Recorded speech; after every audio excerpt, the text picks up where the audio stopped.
une spécificité, un peu une spécificité en Pays de la Loire, puisque donc dans chaque département, nous avons un réseau départemental référent, et ce qui vient de l'attention que l'on veut porter, que l'on porte et que l'on veut porter au développement des territoires et en quoi l'ESS, l'activité économique, agit sur le lien social, de euh, solidarité diverses et variées, peut être un atout et un outil au service du collectif.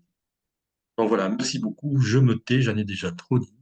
Et je redonne la parole à Chloé. Alors, je ne donne pas le nom de Chloé parce qu'il y a deux Chloé, donc vous pourriez entre vous et Chloé. Et je vous remercie beaucoup. Voilà.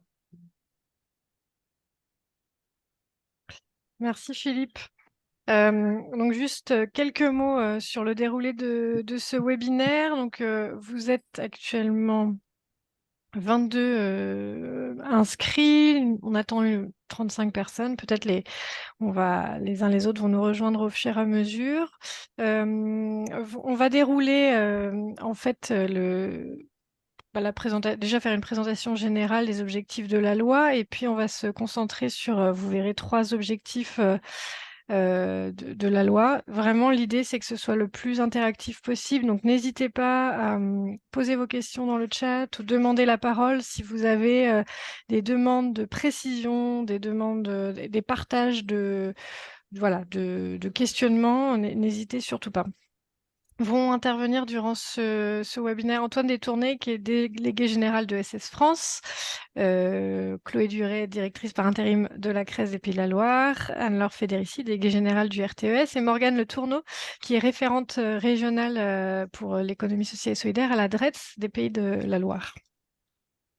Et je pense que je donne la parole à Antoine. Enfin, voilà le Merci déroulé, pardon, Chloé. mais j'en ai déjà Oh, dit, je l'ai déjà présenté. ok, merci Chloé. Antoine, on ne Merci t'entend pas. Ah, alors ça c'est un problème. Ici, on l'entend très bien. Ici, on l'entend très bien, Chloé. D'accord.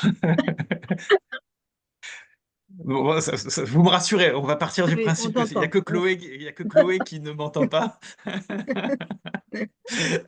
Non, bah, merci beaucoup de me donner la parole et puis je suis ravi de vous retrouver et d'échanger avec vous cet après-midi pour parler de cette loi qui fête ses 10 ans. Alors, il est vrai que l'exercice est intéressant parce qu'il nous aide à nous replonger dans les racines de cette loi et le pourquoi de cette loi. Et de mesurer combien le monde a changé depuis 10 ans sur le plan économique. Pour faire un petit flashback, les années 2000 qui ont précédé la loi, elles ont été marquées par un fort regain d'intérêt pour l'économie sociale et solidaire au carrefour de plusieurs logiques et de plusieurs attentes de la société. C'est sans doute ça qui est intéressant et qui ont marqué l'organisation de cette loi. Évidemment, la recherche d'une économie plus vertueuse et plus, comment dire, plus respectueuse des hommes et de l'environnement sur le plan des pratiques, avec notamment dès 2001 aussi un secrétariat d'État à l'économie solidaire et un attrait pour le tiers secteur qui va donner naissance au SIC. Et puis, on a tendance à l'oublier, mais les années 2000, ce sont aussi les années des grandes délocalisations et des désindustrialisations, ce qui pose la question de l'économie des territoires et de ce qui, dans le fonctionnement de notre pays, représente des emplois non délocalisables. Et puis, quelque part, les années 2000, c'est aussi les années de cette grande crise de 2008 où on s'aperçoit qu'il y a une économie qui résiste mieux que les autres, qui est l'économie sociale et solidaire, car elle carbure plus volontiers, on va dire, si vous me permettez cette expression, aux besoins sociaux et à l'initiative citoyenne qu'à l'apport en capital. Donc, fort de ces enseignements, il y a plusieurs tâtonnements qui sont faits pour voir comment on peut évidemment mieux organiser le développement de l'ESS. Les régions joueront un rôle crucial en se dotant au fil des années 2000 de quasiment toutes de politiques ESS ou de plans ESS. Et puis petit à petit, l'État prend le relais, alors en réfléchissant d'abord avec un rapport qui a été fait par un député qui s'appelait Francis Vercamer, sur est-ce qu'il faut des agences de développement, est-ce qu'il faut un label, est-ce qu'il faut une loi, et en approchant de la présidentielle de 2012, c'est plutôt la solution de la loi qui est retenue, et notamment parce que François Hollande intègre dans son programme le besoin de créer une loi sur l'économie sociale et solidaire. Cette loi, elle a été, elle se verra assez vite fixer 5 grands objectifs. Bah, reconnaître l'économie sociale et solidaire comme mode d'entreprendre, je vais y revenir, en dire 2 mots juste après. Bah, à partir du moment où on reconnaît l'ESS, eh ben, il faut la représenter, et puis lui donner un certain nombre de moyens, pour se développer. Redonner du pouvoir d'agir aux salariés, provoquer un choc coopératif, moi je les imbriquerai très fortement ces deux axes de la loi, parce que tout simplement il s'agit de faire en sorte que les gens dans les territoires puissent s'emparer du fonctionnement de l'économie, reprendre des entreprises qui ne vont pas bien ou qui vont bien, favoriser la coopération. Au passage, évidemment, il y avait déjà les PTCE avant la loi, mais le fait qu'ils soient nommés est quand même un sacré apport et une belle consécration. Et puis, cette loi, elle vient aussi, poser des bases légales, législatives sur un certain nombre de politiques qui sont au service de l'ESS, le DLA et quelques autres. Si on rentre dans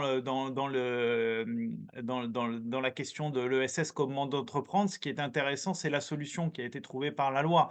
Alors déjà, la loi dit que c'est un mode d'entreprendre et de développement économique. Et ça, c'est une formulation qui est extrêmement intéressante. Pourquoi?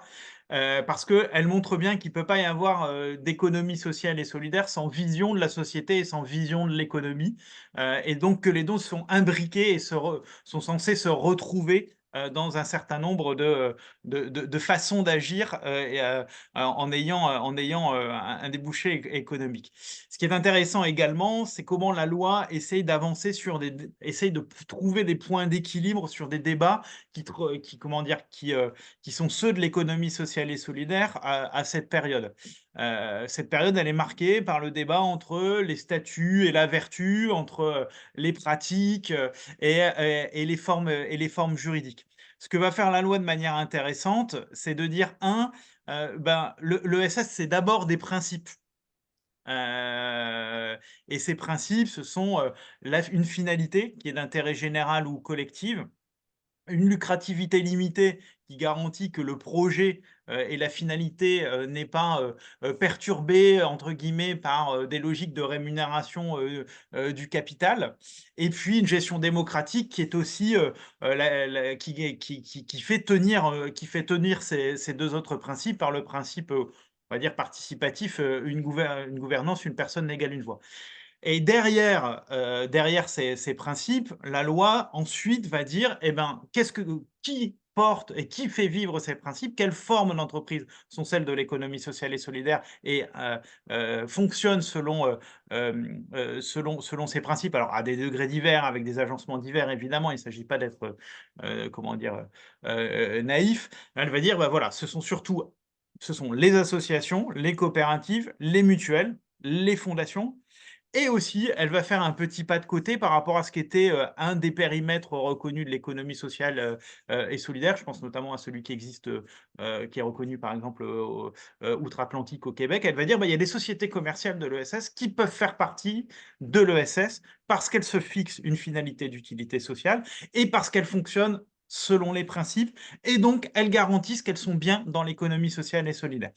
Et donc, cette façon de définir l'ESS, elle est forte de points d'équilibre, elle réunit, elle rassemble, et puis, évidemment, forte de ces principes, de cette reconnaissance en tant que mode d'entreprendre et mode de développement économique, et ben, elle se fixe pour objectif de propulser l'économie sociale et solidaire, en facilitant aussi, dans les territoires, toutes celles et ceux, qui veulent appuyer son développement.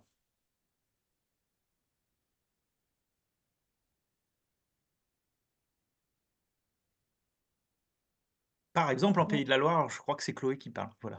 Merci Antoine, oui. L'autre Chloé. Alors, effectivement, en Pays de la Loire, vous avez mis quelques chiffres clés et puis la répartition territoriale. On est une région qui, historiquement, est dynamique en matière d'économie sociale et solidaire, puisqu'on a la deuxième région de France en matière d'emploi dans l'ESS par rapport à l'emploi global, puisque donc on a 15 071 établissements, près de 162 000 salariés. Et donc, à l'échelle régionale, l'ESS représente 12,5% de l'emploi public et privé. On vous a mis la répartition territoriale puisqu'elle elle est assez intéressante. Il est surtout très intéressant de voir que le Maine-et-Loire est un département qui, au niveau national, a le plus fort taux d'emploi dans l'ESS, donc 14,6%. Une région qui est relativement équilibrée, en tout cas qui est partout au-dessus de la moyenne nationale, avec un département sarthois qui est un peu plus en retrait, et notamment depuis quelques années. On peut poursuivre sur la slide d'après.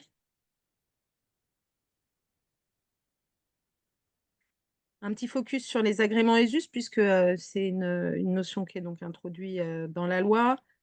Un agrément qui historiquement existait, qui était l'agrément entreprise solidaire et qui devient l'agrément entreprise solidaire d'utilité sociale.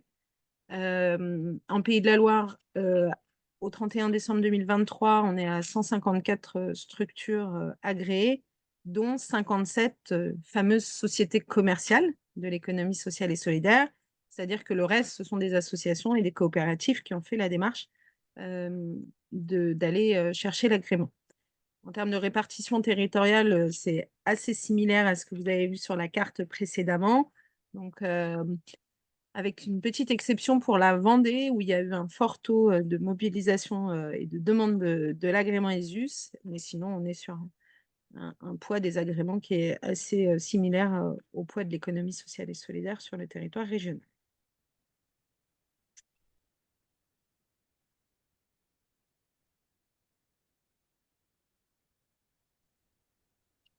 Merci Chloé. Est-ce que Morgane, vous vouliez dire un mot sur l'agrément ESUS? Alors, ça, typiquement, l'agrément ESUS, c'est quand même un des leviers qui a été identifié, un des leviers dans la loi qui a été identifié pour permettre le développement des entreprises et se faire reconnaître de l'ESS. Il y a un grand travail vraiment autour de l'agrément, de rénovation de l'agrément.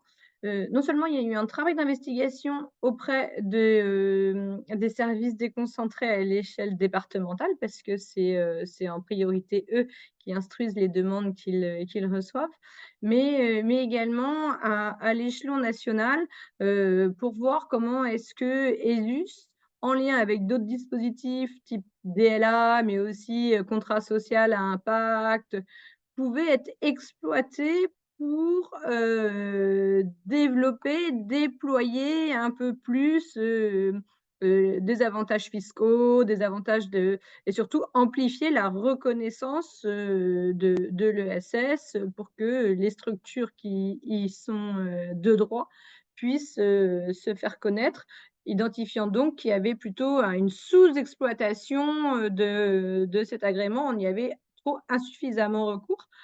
Peut-être parce que les avantages qui y sont liés n'étaient pas suffisamment significatifs pour se donner la peine de pouvoir faire une demande auprès de nos services, mais aussi peut-être par manque tout simplement de connaissances de la part d'acteurs un peu plus récents. Il y avait aussi une idée là-dessus d'aller déployer à l'échelon national en allant chercher des gros projets du type La France s'engage, où là, par exemple, dans le cahier des charges, ils ont demandé à ce que les structures qui déposent des projets puissent être titulaires de l'agrément ESUS. Ça montre bien une vraie volonté nationale d'aller exploiter ce qui restait un peu de façon marginale, non pas dans les tiroirs, mais insuffisamment mis sur le haut de la pile pour en faire vraiment un levier d'action. Il y a un travail, pardon, juste pour finir, il y a un travail d'instruction, il y a un travail de rénovation qui est en cours sur différents items, au sein de l'instruction ESUS, où il y a différents items qui sont regardés comme la fragilité des publics, le critère environnemental, les critères financiers, le périmètre de l'instruction, et cetera. Tout ça a fait l'objet d'une concertation entre les services. Il y a un rapport qui a été, réalisé là ces derniers jours et qui a été remis, Antoine pourra compléter, mais au Conseil supérieur de l'ESS. Il y a vraiment une vraie volonté nationale de pouvoir agir là-dessus. Je veux bien peut-être dire un mot, parce que côté collectivité, on a effectivement déjà participé et contribué à ce groupe de travail, et il y a un point de repère, donc c'est voilà, les 4 pages très, très, très simples produits par le RTES, justement ce qui va sortir la semaine prochaine, qui porte sur l'agrément ESUS et les collectivités, la façon dont les collectivités peuvent s'appuyer sur l'agrément ESUS.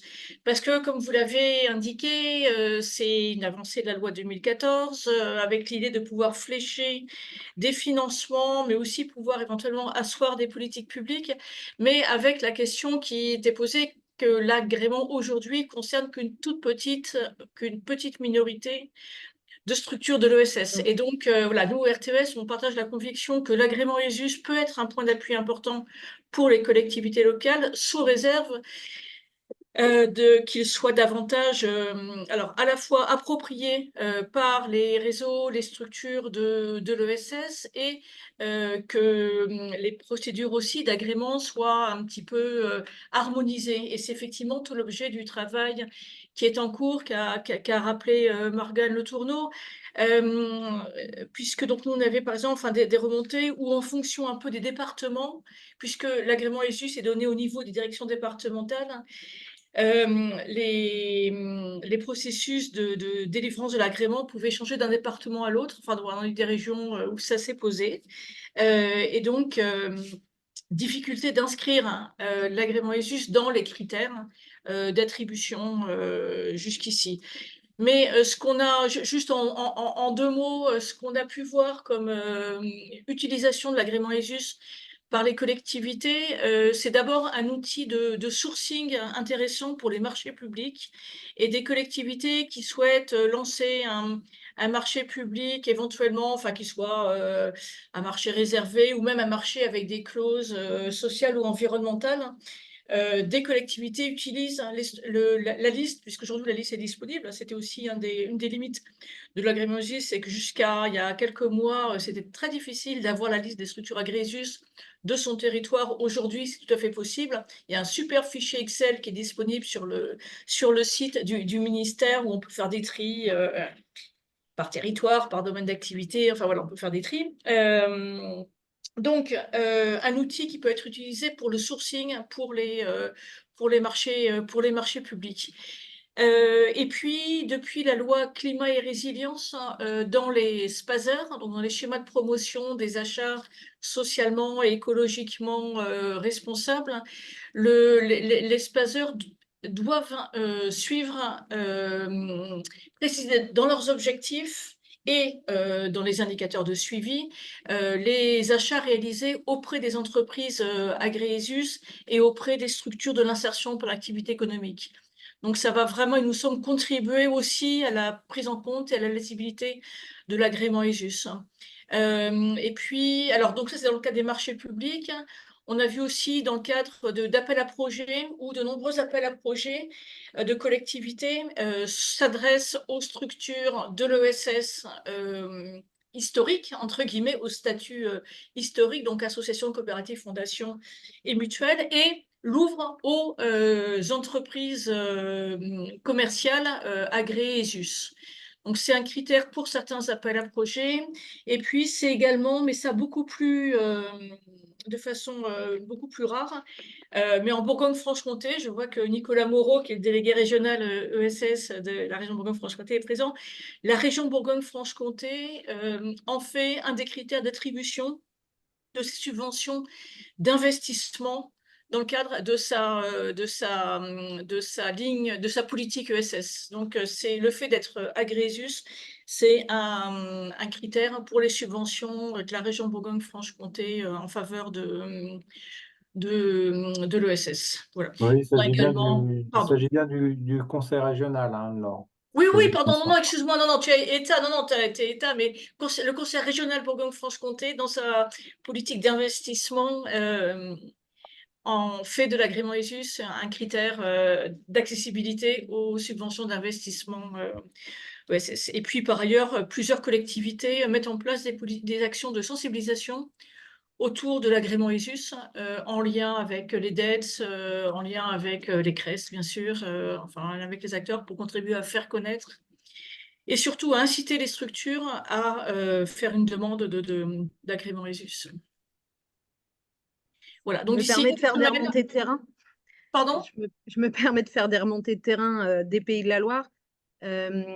Globalement, la moitié des entreprises agréées ESUS en Pays de la Loire sont passées par nos services pour avoir des conseils, des informations, voire être accompagnées dans leurs demandes.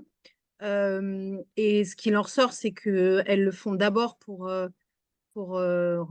donner, pour afficher leur appartenance à l'ESS, pour montrer qu'elles se revendiquent clairement de l'ESS, moins pour les avantages, entre guillemets, que l'agrément offre, parce que, en tout cas, à ce jour, dans notre région, il y a bien l'accessibilité du DLA, par exemple, dispositif local d'accompagnement, qui est pour les sociétés commerciales, seules celles qui ont l'agrément ESUS peuvent y accéder, y compris certains prêts de France Active Pays de la Loire. Les appels à projets des éco-organismes, par exemple, pour les structures de l'économie circulaire, qui là aussi conditionnent à l'agrément ESUS. À date, on n'a pas de collectivité qui ait soit mis en avant l'agrément ESUS dans des marchés, soit dans des appels à projets. Donc, charge à nous aussi de faire entendre aux collectivités l'intérêt, comme tu l'as exposé, Anne-Laure. Mais ce n'est pas encore le cas dans notre région. Donc, pour l'instant, ça n'a pas été un motif de demande d'agrément ESUS, en tout cas pour les structures de notre territoire.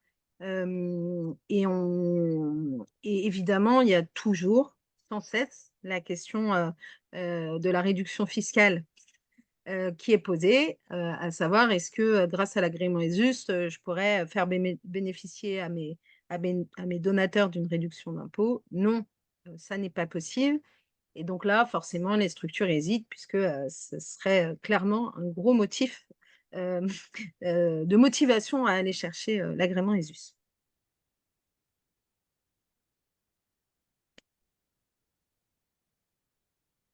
Merci beaucoup.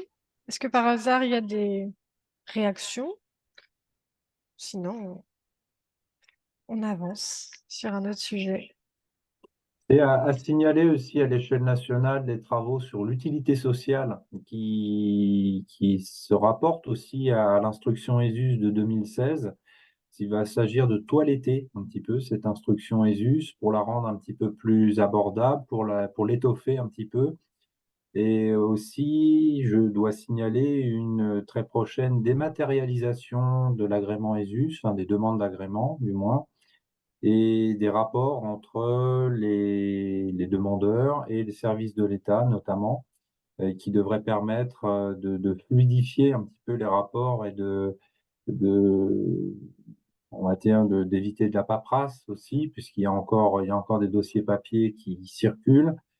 Et tout ça pour redorer un peu le blason, non pas de la loi ESS, mais du domaine de l'utilité sociale, qui est toujours très subjectif à apprécier et qui fait toujours l'objet d'échanges très constructifs d'ailleurs entre services de l'État.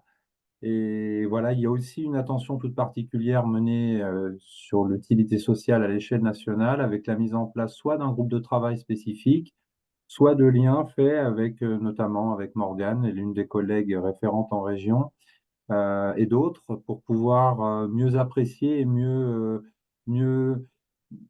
comment dire, mieux détailler ce phénomène de l'utilité sociale. Voilà, je ne voulais dire que ça. Merci. Je vous propose qu'on poursuive. Et puis, si vous avez des éléments sur l'agrément ESUS qui vous viennent, n'hésitez pas. On pourra y revenir. Alors, sur l'objectif 2, eh bien, Antoine, je te redonne le micro. Merci Chloé. Je poursuis. La loi, comme vous l'avez vu, a fixé un périmètre, a fixé des outils pour favoriser la reconnaissance, l'appartenance à l'ESS et l'accès à certains dispositifs. Je fais une petite incise sur ESUS. N'oublions pas qu'ESUS est d'abord un agrément qui a été créé pour faciliter l'accès à la finance solidaire, qui est un outil puissant de l'écosystème français qu'on nous envie partout en Europe. On ne le dira jamais assez. Enfin, je voulais le souligner, même si elle n'est pas toujours identifiable à première vue. Elle dispose de beaucoup de circuits de distribution qui sont extrêmement précieux. Donc, la loi, une fois qu'elle a reconnu et consacré une forme de périmètre de l'ESS avec les points d'équilibre que j'ai évoqués, elle a essayé d'organiser sa représentativité. Et comme le disait Chloé tout à l'heure, l'ESS, dans beaucoup d'endroits, c'est à peu près un emploi privé sur 7. Donc, c'est peut-être pas une forme dominante de l'économie, mais c'est surtout pas une forme négligeable de produire, d'échanger des richesses et d'accéder à des réponses à des besoins fondamentaux. Et donc, la loi IDEM, elle s'est appuyée sur l'existant. L'existant de la représentation de l'ESS, il était jusque-là beaucoup structuré il est toujours encore, hein, par des fédérations, par différents types d'approches, par secteur d'activité, par forme statutaire, par branche professionnelle. Et donc, partant de cet état de fait, de cette organisation que l'on retrouve en région, d'une part, elle a voulu reconnaître 2 structures nationales pour organiser le travail de l'économie sociale et solidaire. L'une d'entre elles, c'est ESS France, qui s'appelait à l'époque la Chambre française de l'économie sociale et solidaire. Alors, pour info, l'existence de ESS France, Chambre française de l'ESS, c'est une initiative parlementaire, pas une initiative du ministre. Le ministre n'a pas voulu faire reconnaître et organiser l'expression de la société civile. Ce sont les parlementaires qui ont insisté là-dessus. Cette construction institutionnelle de SS France, elle se fait aussi en miroir d'un Conseil supérieur de l'économie sociale et solidaire, qui va être l'organisation qui est censée être consultée sur tous les grands projets de loi qui concernent l'économie sociale et solidaire, et qui va être en quelque sorte l'espace de coproduction et de réflexion partagée sur les politiques d'économie sociale et solidaire. Alors, elle réunit les grands réseaux dont on parlait à l'instant, par approche statutaire, affinitaire, de secteur, de fonction. Et il va réunir aussi des directions de l'État et des réseaux de territoires, puisqu'il paraissait, et notamment de collectivités territoriales, paraissait donc, dont le RTES, je pense que ça ne vous aura pas échappé. Mais l'idée est bien d'avoir un espace où tout le monde puisse dialoguer selon différentes approches. Les syndicats de salariés également sont présents, et comment dire, et faire vivre le commun qu'est l'économie sociale et solidaire. C'est une instance dont le travail est assez précieux. Donc ça, c'est pour la représentation nationale. À ESS France va être confiée une mission par ailleurs, d'une part, de tenue de la liste des entreprises de l'ESS qui figure sur son site internet. Alors, selon un fichier Excel, pas aussi beau que celui sur les ESUS, mais il y a un petit peu plus d'entrée dedans. Mais prochainement, sous vos applaudissements, il y aura un beau CRM qui permettra de vous y retrouver beaucoup plus facilement. Je vois qu'il y a des sourires et qu'il y a déjà des gens qui sont allés voir dedans. Du coup, ça, c'est la première chose. Et puis d'autres missions, et notamment la production de données. Parce que ce qu'il faut savoir, c'est que dans notre pays, les données sur l'ESS sont produites par les acteurs, et notamment par l'Observatoire national de l'ESS, et pas par l'INSEE en direct, ce qui montre quand même que la construction économique et la prise en compte par les principales institutions économiques de l'ESS est toujours à construire par certains aspects. Donc, organisation nationale, je vous ai parlé, et puis organisation territoriale, évidemment, et en tant qu'économie à fort ancrage territorial, il fallait donner un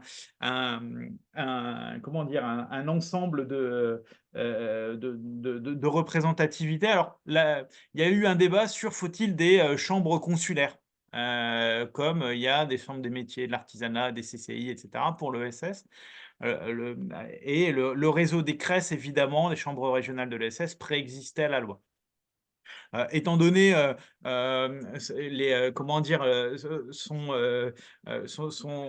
inégal développement sur le plan national et puis les incertitudes à l'époque, l'idée était de dire on ne crée pas de nouveau réseau consulaire, mais on va donner des missions de nature consulaire aux chambres régionales pour consolider le développement de l'économie sociale et solidaire. Alors là, c'est sans doute une des choses qui, sur le plan de la loi, côté État, a pas le mieux fonctionné, on va dire ça comme ça. Puisque si on regarde aujourd'hui, toutes choses égales par ailleurs, les CRES ont 50 fois moins de moyens que leurs homologues consulaires. C'est pas moi qui le dis, hein, c'est un rapport d'un député, le député Chassin, qui avait fait un rapport sur le sujet. Néanmoins, les CRES, elles ont des missions légales qui sont, je vous le dis, de la même nature que celles des organisations consulaires. Et elles ont deux choses. La loi les fait changer aussi, au-delà de ces missions, sur, la capacité à être, comment dire, l'obligation pour elles de pouvoir faire adhérer toute entreprise de l'ESS. Jusque-là, les CRES, c'était plutôt des organisations constituées par les déclinaisons régionales des réseaux de l'ESS. Donc, la volonté de structurer par adhésion directe ces acteurs. Donc, première évolution. Et la deuxième évolution, c'est que les CRES vont avoir une présomption à agir au tribunal en cas d'abus, d'utilisation abusive de l'appartenance à l'ESS, principalement autour des sociétés commerciales de l'ESS. Donc, elles sont un peu en quelque sorte les gardiennes de l'application de la loi, et c'est ce qui les a amenés, Chloé en parlait tout à l'heure, notamment sur les us, mais sur d'autres sujets, à structurer un écosystème sur le sujet, à être aussi des points de repère pour bon nombre d'acteurs, dont les collectivités territoriales, et qui parfois ont besoin d'acteurs de référence de proximité. Et donc voilà.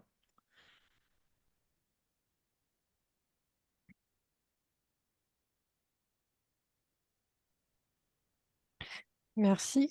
Chloé Duret, je te donne la main pour l'organisation en région et notamment au niveau départemental. Ouais.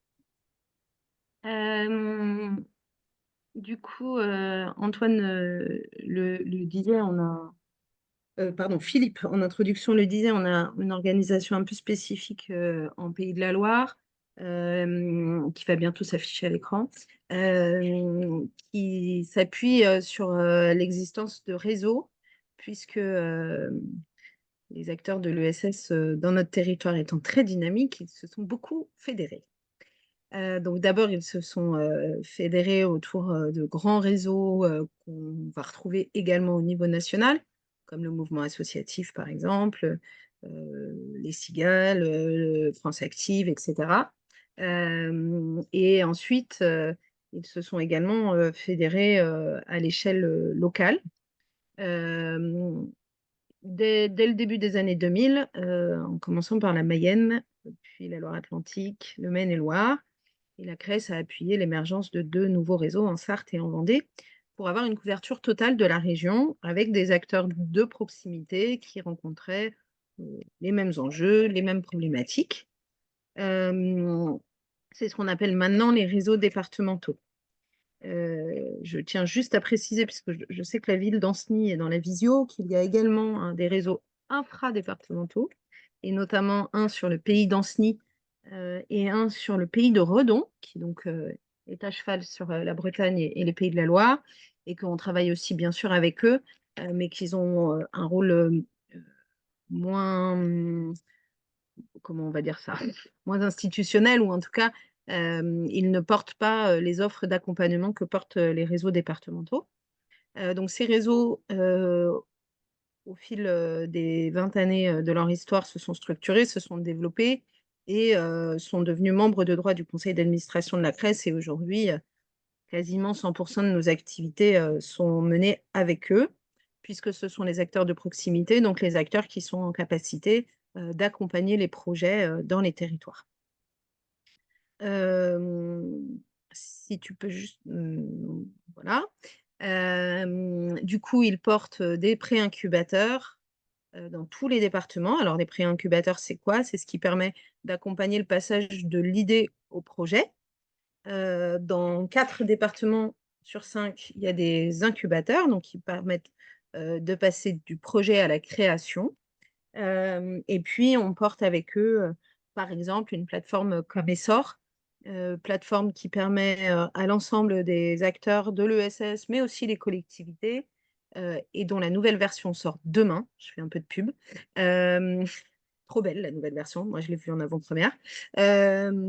Et qui vous permet d'aller voir l'ensemble des dispositifs d'accompagnement, de financement et de formation accessibles pour l'ESS en Pays de la Loire, y compris avec une veille très rapprochée sur les appels à projets en cours.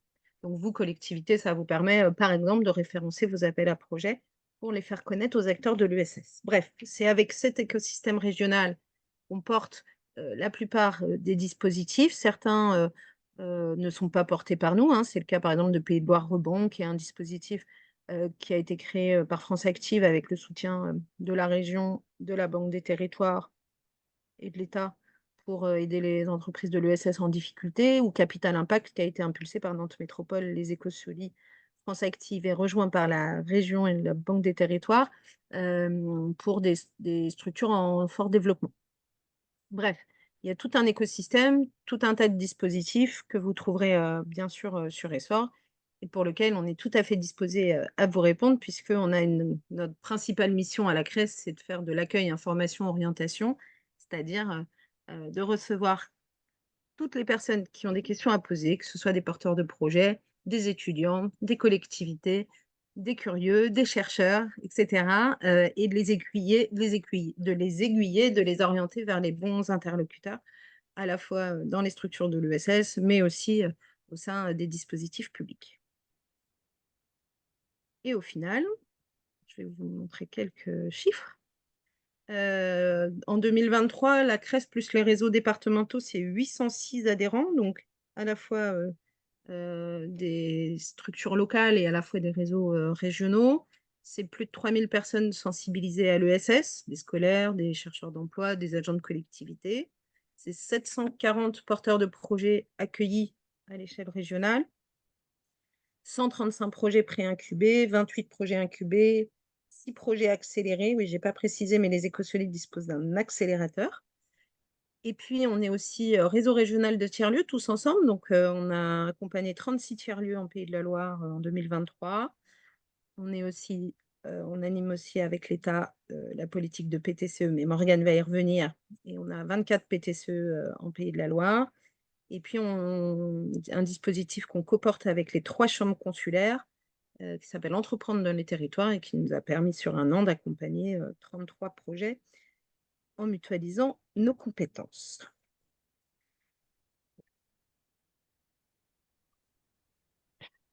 Merci beaucoup à tous. Voilà, pareil, je vous propose, si vous avez des questions, des compléments à apporter sur cet objectif, n'hésitez pas. Et sinon, on avance Morgane, tu vers voulais un des rebondir? objectifs qui, sans doute, Oui. voilà, vous intéressera encore davantage et peut-être sur lequel vous aurez plus de partage d'expérience. Donc, sur cet objectif pour renforcer des politiques de développement des territoires, territoriales. Et je donne la parole à Anne-Laure Fédérici sur celui-ci. Merci. Alors, un mot très très rapide sur le RTES, parce que j'imagine que vous connaissez. Sinon, il y a un site rtes.fr où vous trouverez toutes les informations. Peut-être en 2 mots, donc le RTE dans un réseau de collectivités. Les adhérents du réseau sont des collectivités locales, et c'est un réseau qui a été créé en 2002.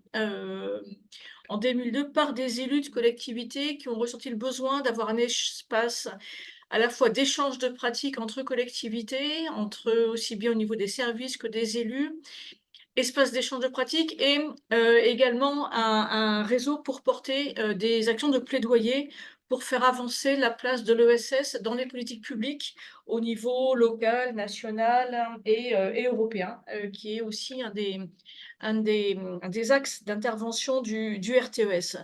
Ça permet de rappeler qu'effectivement, comme le disait Antoine, avant la loi sur l'ESS de 2014, il y avait des politiques de soutien à l'économie sociale et solidaire au niveau national avec des hauts et des bas, mais surtout que depuis après 2002, le soutien à l'ESS est essentiellement fait dans les territoires et par tous les échelons de collectivité, comme ça a été présenté. Donc le RTES aujourd'hui, le RTES a développé ses activités depuis un peu plus de 20 ans maintenant. Le réseau compte aujourd'hui un peu plus de 190 collectivités adhérentes.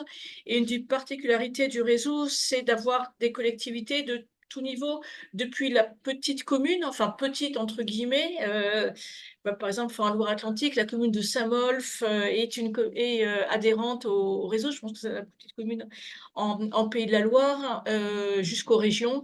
Et on a donc 9 régions qui sont, 8 conseils régionaux qui sont aujourd'hui adhérents au RTES. Alors, malheureusement, pas encore peut-être la région Pays de la Loire, mais on a donc 8 conseils régionaux qui sont adhérents. Donc le RTES rassemble tous les niveaux de collectivité parce qu'il est basé sur la conviction que l'ESS croise les compétences de tous les niveaux de collectivité et que toutes les collectivités ont des moyens d'action, des leviers pour favoriser le développement de l'ESS sur leur territoire.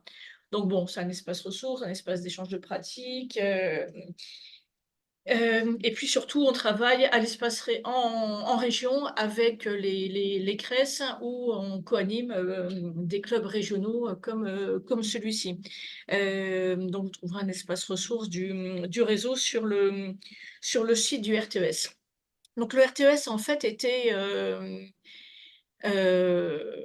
associé, peut-être même un peu plus qu'associé, parce qu'on avait dès 2012 lancé un appel avec des réseaux de collectivités généralistes, donc avec Région de France, avec l'Assemblée des départements de France, avec à l'époque l'Association des maires des grandes villes de France, devenue France urbaine aujourd'hui, avec l'Association des maires de France en 2012, un appel pour le développement de l'économie sociale et solidaire, et cet appel appelait donc de ses voeux une loi sur l'ESS. Donc le RTES a été associé aux travaux d'élaboration de la loi, qui est vraiment peut-être, il faut le souligner, qui est vraiment une étape importante pour la reconnaissance de l'ESS dans les politiques publiques à tous les échelons et même à l'échelle internationale, puisque la loi française est quand même souvent citée un peu comme référence et aussi comme impulsion pour d'autres pays et des organisations internationales. Et dans le cadre de cette loi, il y a plusieurs points de la loi qui sont vraiment des appuis importants pour les collectivités locales. D'abord, ce qui a été rappelé dans l'objectif 1, définir le périmètre des entreprises de l'ESS. Aujourd'hui, c'est quand même beaucoup plus facile, mais au moment de la création du RTES, ça a été une des raisons qui a présidé à la création du réseau, c'est de se dire, mais c'est qui les acteurs de l'ESS sur mon territoire?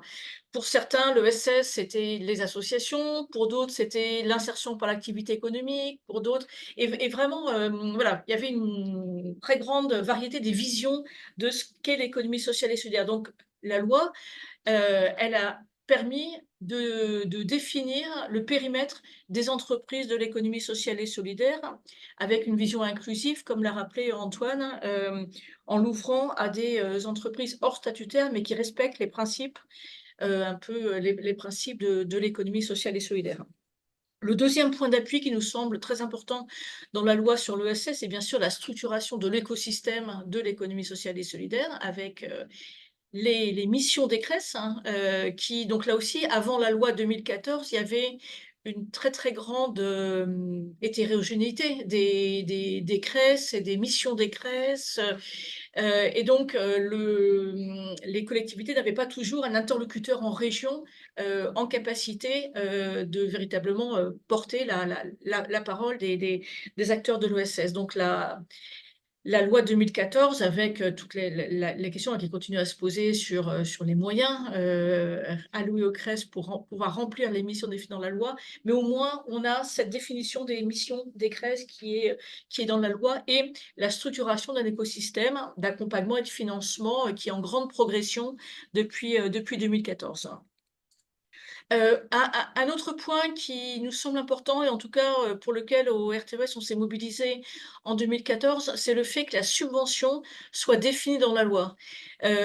Jusqu'avant 2014, la subvention n'avait pas de définition légale, c'était simplement la jurisprudence qui permettait de définir qu'est-ce qui était subvention, et alors que les marchés publics ont le code des marchés publics qui était leur structure de référence. Et donc, ce qui nous était remonté des collectivités, c'était ce flou concernant les subventions, et notamment pour les juristes dans les collectivités, le fait que ce ne soit pas dans la loi pouvait encourager le recours au marché public par rapport à la subvention. Et donc, on a été quelques-uns à porter l'importance d'inscrire. Alors, ce n'est pas une révolution, hein, la définition de la subvention, parce que ça reprend vraiment les points de la jurisprudence qu'il y avait avant 2014, mais au moins, il y a une définition aujourd'hui légale de la subvention sur laquelle les collectivités peuvent s'appuyer. La loi a aussi défini l'innovation sociale.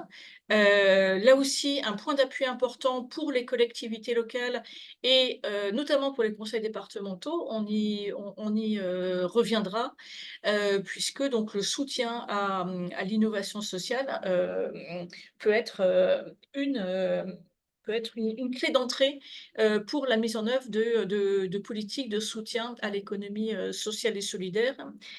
Et l'idée aussi de définir dans la loi l'innovation sociale, c'est aussi de permettre d'intégrer l'innovation sociale dans les différents dispositifs de soutien à l'innovation technologique, enfin l'innovation en général, mais qui de fait est plus souvent innovation technologique que peuvent développer certaines collectivités, donc notamment les régions, avec des soutiens européens souvent. Donc, comment faire en sorte que l'innovation sociale soit reconnue au même titre que d'autres formes d'innovation? C'est un point, la loi est un point d'appui important sur ce sujet. N'hésitez pas, si vous avez des questions ou des remarques dans le chat. Donc c'est voilà, un petit peu un portrait assez rapide des points d'appui. Autre point d'appui, les SIC, les sociétés coopératives d'intérêt collectif, elles ne datent pas de la loi 2014 puisqu'elles avaient déjà une douzaine d'années. La loi de 2014 a permis d'augmenter la participation possible des collectivités dans les SIC.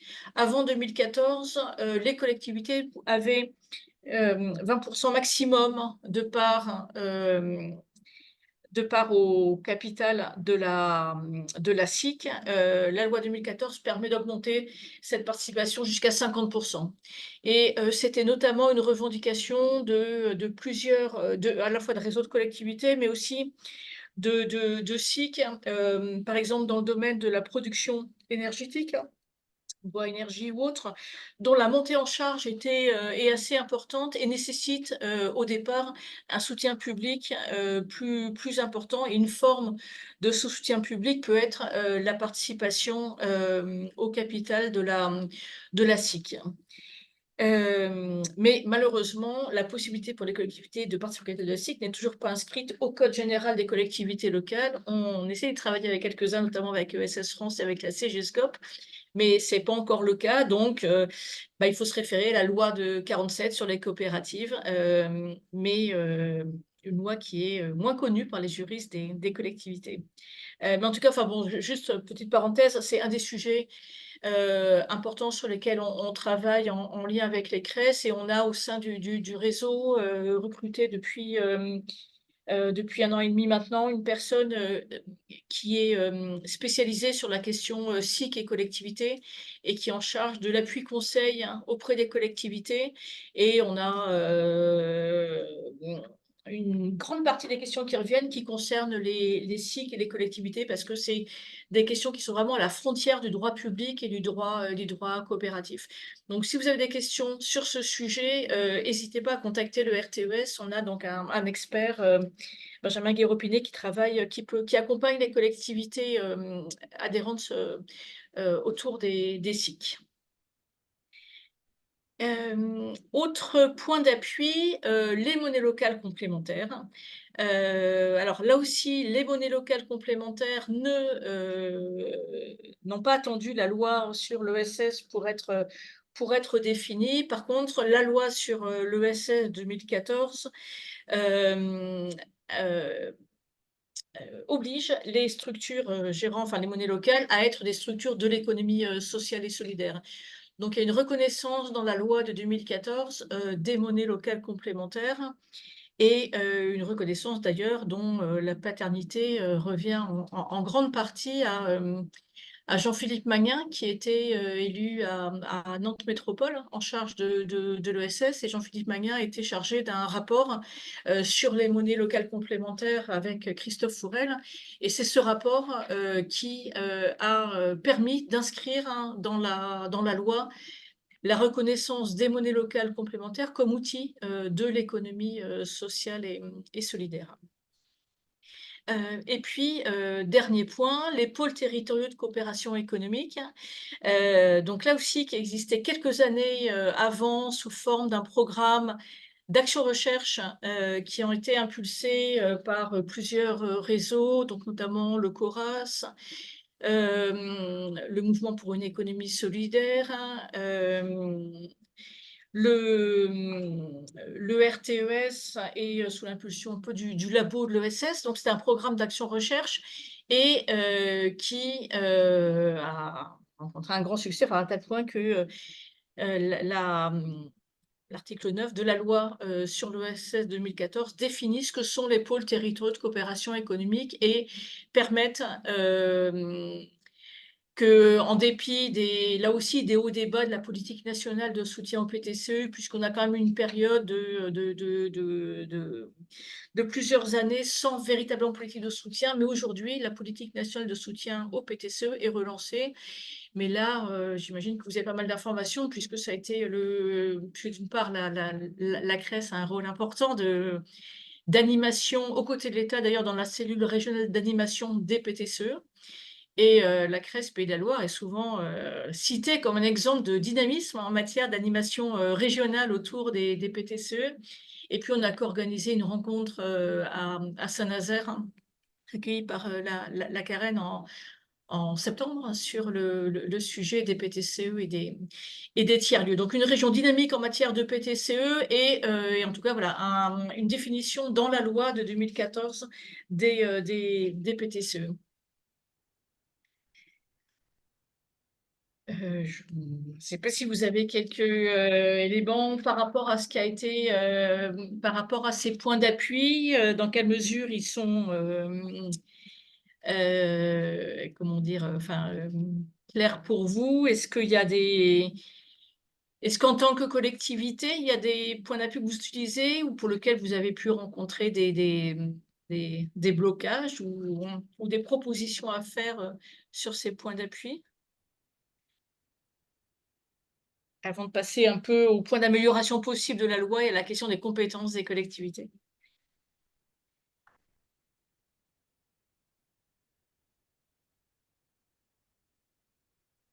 Non, il n'y a pas forcément, on peut poursuivre alors. Je me permets, Anne-Laure, parce que la région est là et je pense que c'est important de le souligner. Si la CRES des Pays de la Loire et la région Pays de la Loire est aussi dynamique en termes de PTCE, c'est bien parce que le Conseil régional, dès le vote de la loi, même avant le vote de la loi, en vrai, se saisit de la question des PTCE et définit un règlement d'intervention en s'appuyant sur la définition qui est donnée dans la loi. Et donc aujourd'hui, les PTCE de notre région ont la chance d'avoir un dispositif de l'État qui a été depuis 3 ans bien réactivé, mais historiquement un dispositif de soutien de la région, un accompagnement de la CRES et maintenant des réseaux départementaux sur le sujet. Et donc, clairement, pour le coup, la loi a été un vrai point d'appui pour le conseil régional pour définir sa politique publique en matière de PTCE. Ouais, merci. Je vois qu'il y a Maëlle Voilà, il Copé suffisait de dire et- ça et il y a 2 mains qui se lèvent. J'ai oublié en plus de dire qu'il y avait pardon, la présidente du RTES qui était là. Est-ce que vous m'entendez bien? Oui, Ouais. très bien. Ah, super. Merci Anne-Laure. Donc moi, effectivement, je suis élue à Nantes Métropole, mais aussi j'ai la chance, l'honneur, la joie et la responsabilité aussi d'être présidente du RTES. Moi, et volontairement, je prends ma casquette plutôt d'élue locale que celle de présidente aujourd'hui. Sur les points que tu as présentés, Anne-Laure, moi, il y a un sujet qu'on a un peu de mal à faire avancer dans la métropole nantaise. C'est la question des sociétés coopératives d'intérêt collectif. J'ai un peu du mal à faire avancer parce que en tant qu'adhérent du RTES, on a justement une vision un peu dézoomée de ce qui se passe ailleurs et c'est souvent hyper intéressant. Et le RTES, il est basé à Lille et à Lille, pour le coup, les sociétés coopératives d'intérêt collectif, il y en a beaucoup sur plein de sujets.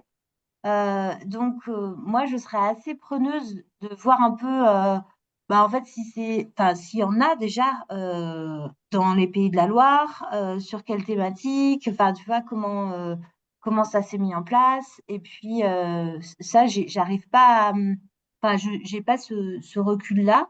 Alors qu'on a aussi, on l'a par exemple sur les monnaies locales, on l'a sur le PTCE, je trouve qu'on a bien cette ressource-là. Et, et je me dis qu'avec une photo un peu dézoomée de ce qui se passe chez nous, on peut aussi peut-être faire avancer des choses chez nous en se disant, bah voilà, sur ce truc-là, ça marche, ça existe déjà depuis longtemps ou pas, enfin, c'est tel ou tel intérêt, tel ou tel risque pour la collectivité ou pour les acteurs aussi.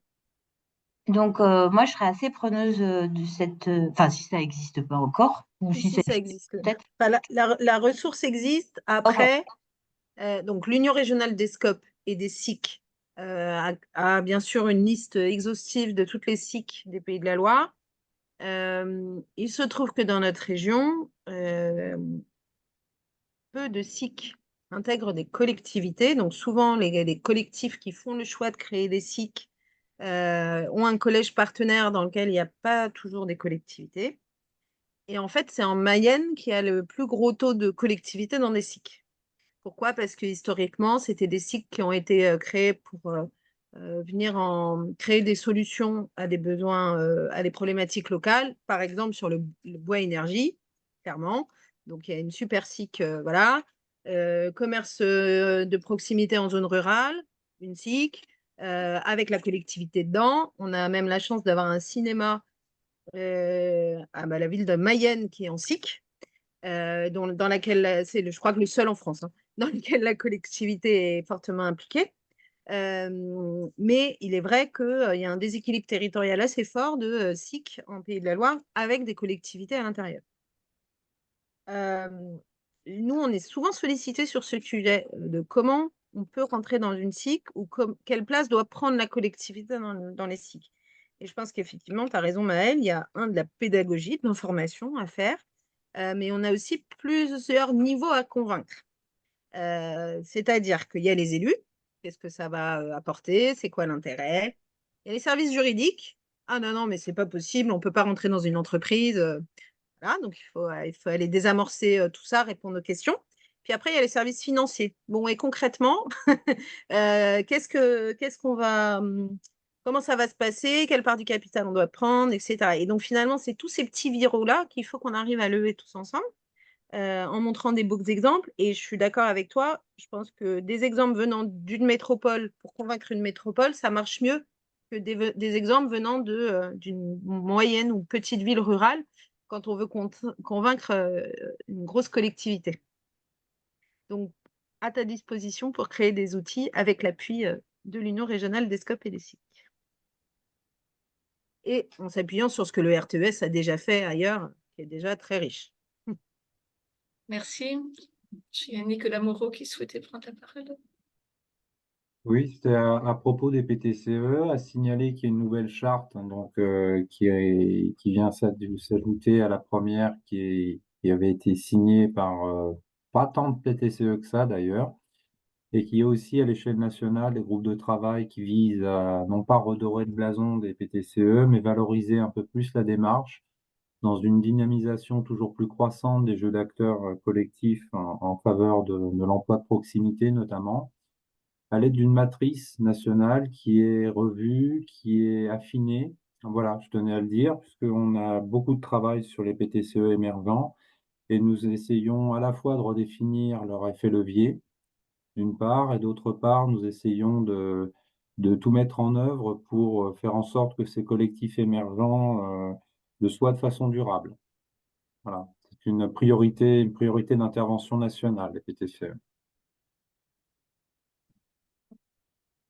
Merci. Mais effectivement, je pense que c'était vraiment important par rapport au PTCE, ce que Chloé a bien souligné, c'est que les PTCE, à l'origine, enfin, c'est pas un dispositif national, c'est vraiment d'une part des initiatives nées dans les territoires et qui ont pour beaucoup été accompagnées par les collectivités et la région Pays de la Loire, tous les niveaux de collectivités peuvent aussi soutenir les PTCE et sont des partenaires incontournables des PTCE. Je ne sais pas s'il n'y a pas d'autres prises. Peut-être juste sur la définition de l'innovation sociale, je veux bien revenir dessus parce que c'est effectivement un terme sur lequel s'appuie pas mal Nantes Métropole, hein, puisque c'est bien économie sociale et solidaire et innovation sociale.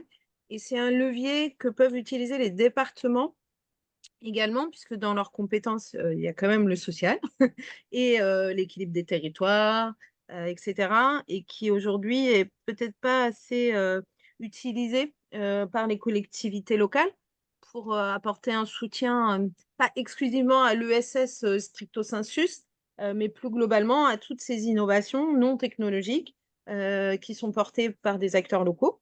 Et en l'occurrence, dans notre région, c'est vrai que on voit quelques acteurs bancaires, par exemple, qui vont se positionner sur le champ de l'innovation sociale, de rares collectivités, et que ça mériterait d'être développé. Le soutien à l'innovation sociale au sens large. Ouais, tout à fait.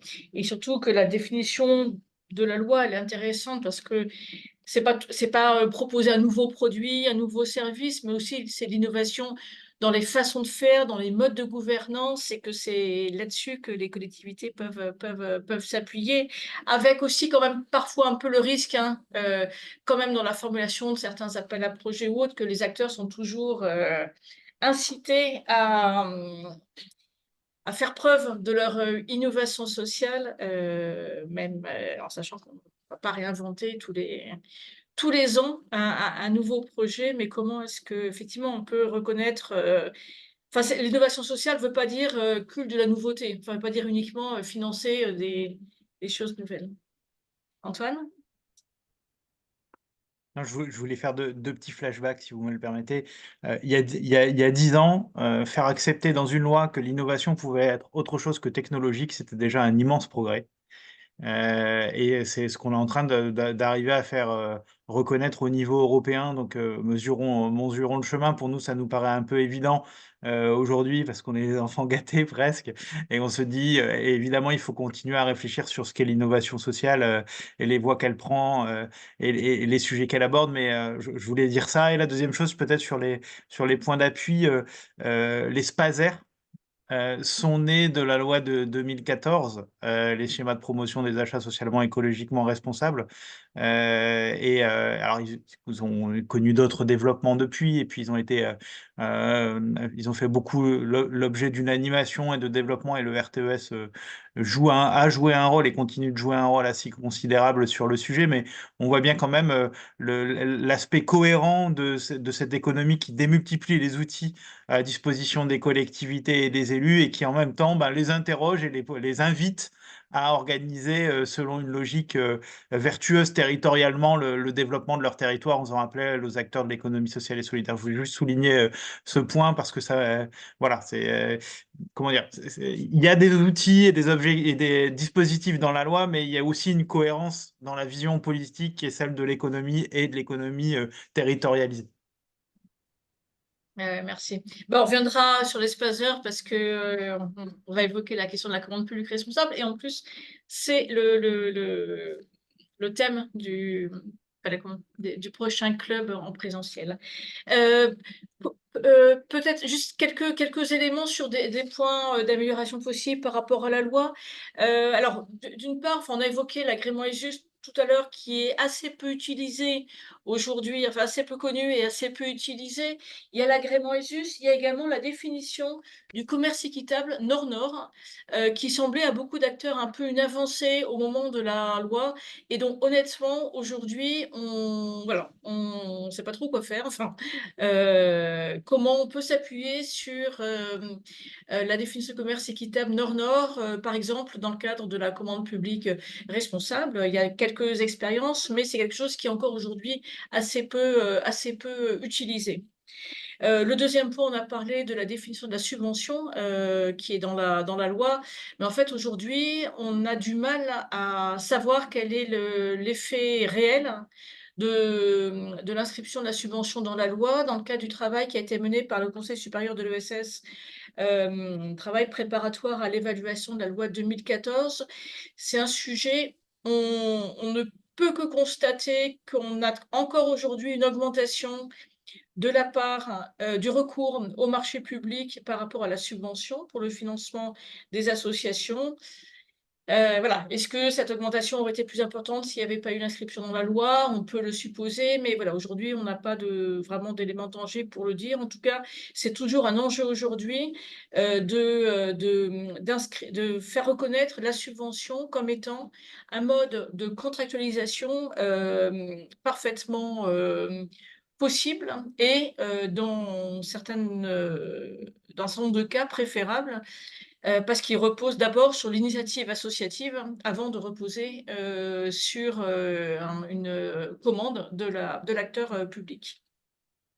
Un autre point pour nous au RTES sur lequel on aurait aimé avoir un peu plus d'avancée, mais qui était compliqué, c'est la co-construction de la politique publique qui est inscrit dans la loi, on le verra, mais où on a en fait assez peu de modes de contractualisation qui soient adaptés à la co-construction. On a d'un côté la subvention qui est basée sur le principe de l'initiative associative, de l'autre côté la commande publique qui est basée sur l'initiative de l'acteur public, mais quand il y a co-construction de réponses, est-ce que ça relève de la subvention d'appel d'offres? Voilà, c'est parfois un petit peu compliqué. Et le dernier point sur les points d'amélioration possibles, c'est le fait que la loi NOTRe, qui donc de 2015, qui a été adoptée un an après la loi de 2014, qui a eu dont le principe était de clarifier les compétences de chaque niveau de collectivité, la loi NOTRe, en retirant la clause de compétence générale à certains niveaux de collectivité, donc notamment au département, a conduit à restreindre ou en tout cas à rendre parfois un peu plus difficile les possibilités d'intervention des départements, des EPCI ou de communes en soutien à l'économie sociale et solidaire. Alors peut-être un petit mot assez rapide sur les compétences des pouvoirs publics issues de la loi NOTRe en lien avec l'économie sociale et solidaire. Donc sur l'organisation aujourd'hui des pouvoirs publics par rapport à l'ESS, donc au niveau de l'État, donc on a aujourd'hui un secrétariat d'État à ESS qui est à Bercy, qui est au sein du ministère de l'économie, et avec dans les missions, les attributions du ministre de l'économie, Bruno Le Maire, une référence explicite à l'économie sociale et solidaire, ce qui n'était pas le cas avant. Donc, on a un secrétaire d'État à l'ESS à Bercy. On a également une certaine dimension interministérielle. Même si, bon, aujourd'hui, on a un délégué ministériel à l'économie sociale et solidaire qui a failli être interministériel, mais qui est aujourd'hui délégué ministériel à l'ESS, qui est donc au niveau national Maxime Baduel, qui, avec une petite équipe autour de lui, donc qui est délégué ministériel à l'économie sociale et solidaire. Et puis, donc, on a dans chaque région un correspondant ESS, donc logé ou à la DREDS ou au SGAR. Voilà. Alors, pour tout vous dire, en fait, ce schéma a été fait, je ne sais plus par qui d'ailleurs, pour le précédent club en région Bretagne. Et donc, il n'a pas été fait par le RTES et je pense, enfin, dans certaines régions, le correspondant n'était pas forcément DREDS ou SGAR. Je ne sais pas. Ouais, si, globalement, le Quand même, correspondant globalement, est, aujourd'hui, bon. le correspondant est majoritairement en DREDS. Parfois un peu Osgar, ce sont des choix. Après, Osgar, il n'en reste pas moins que la plupart du temps, c'est eux qui pilotent les conventions avec l'ANCT. Et du coup, c'est vraiment très précieux cette complémentarité des compétences, cette articulation, parce que du coup, on peut avoir vraiment la vue sur l'entièreté des dispositifs qui sont pilotés. Et ils ont tendance, au SGAR, à avoir aussi une bonne visibilité avec ce qui est mené par ailleurs, avec l'ADEME ou avec d'autres opérateurs au service de l'État.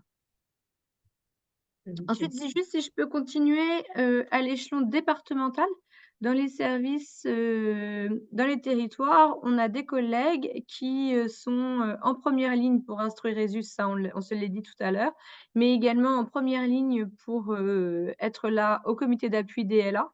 Ce qui est très précieux, c'est vraiment eux qui sont là pour accueillir les premières demandes et avoir une politique bien en prise. Et les services départementaux sont généralement bien identifiés des réseaux locaux pour pouvoir mener des projets en partenariat sur les territoires. D'ailleurs, j'ai une collègue, je crois, du 49 qui est connectée. Je ne sais pas si elle est toujours là, je l'ai vue tout à l'heure, Agnès. Oui, bonjour, nous sommes là avec Elsa. Ah, coucou à toutes les deux. Alors, je ne voyais pas la caméra, donc voilà. Mais si vous avez des propos à compléter sur le rôle des services départementaux. Globalement, tu as tout dit, Morgane, honnêtement. Rien de plus à dire de notre côté. Merci, merci. Mais effectivement, les DES ont un rôle très important. Alors, j'ai ça parce que en Bretagne, c'est une des seules régions où l'agrément ESUS est donné au niveau de la DREDS et pas des DETS. Et donc, je pense que c'est pour ça que les DETS ne sont pas indiqués sur ce sujet. Les conseils régionaux, donc chefs de file du développement économique, et sont en charge de la réalisation d'un volet ESS dans la stratégie régionale de développement économique, qui peut être parfois une stratégie régionale de l'ESS, on y reviendra tout à l'heure. Il y a un lien important entre les politiques ESS et les différentes politiques sectorielles portées par la région, que ce soit aménagement du territoire, environnement, tourisme, culture, en soulignant que la culture et le tourisme sont des compétences partagées entre tous les niveaux de collectivité locale. Et puis donc avec, quasiment dans toutes les régions, un service ESS qui est au sein de la direction de l'économie quasiment partout. Les départements donc, ont perdu leur clause de compétence générale, sont la collectivité chef de file des solidarités humaines et territoriales et peuvent développer des politiques ESS en lien avec leurs compétences, donc de développement local, jeunesse, solidarité, action sociale, logement et innovation sociale. comme ça a été évoqué. Donc là, il y a quelques exemples de départements de Bretagne qui ont un service ESS, puisque donc, les départements peuvent avoir une politique de soutien à l'ESS. Or, enfin, ce que les départements ne peuvent pas faire, ce sont des aides directes aux entreprises, hein. Donc ça, depuis la loi NOTRe, c'est interdit. Mais les départements, et d'ailleurs, il y a quelques départements qui sont présents, le département de Loire-Atlantique, qui est le seul de la région à avoir, non pas un service ESS, mais une chargée de mission ESS.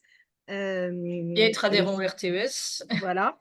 Les autres ont des interlocuteurs privilégiés sur l'ESS, mais qui ne sont pas chargés de mission ESS, qui sont soit en charge du numérique, soit en charge des déchets pour la Mayenne, etc., mais pas spécifiquement l'étiquette ESS. Il y a le département de Vendée qui est présent. Je ne sais pas si la personne veut, Mathilde Delhomme, dire un mot. Bonjour, vous m'entendez? Bonjour, oui. Oui, je vais vraiment pas être la bonne personne pour intervenir sur ce que font les départements. Moi, je travaille au cabinet, j'ai un poste politique en mission auprès du président et je viens justement pour prendre de l'information sur comment ça évolue les règlements et le contexte autour de l'ESS. Je ne pourrais pas bien décrire précisément ce qu'on fait ici au département sur ces sujets-là, malheureusement. Merci. En tout cas, c'est très important que vous soyez présente. Mais c'est vrai que sur la formation, il y a marqué chargée de mission économie, ce qui, voilà, intérêt. Mais je pense que ce qui est important, enfin en tout cas nous, ce qui nous semble vraiment important de défendre au RTES, c'est que l'économie sociale et solidaire, c'est bien sûr du développement économique, mais ce ne sont pas que du développement économique et que les entreprises de l'économie sociale et solidaire ont toutes double finalité, enfin, ou même parfois triple finalité.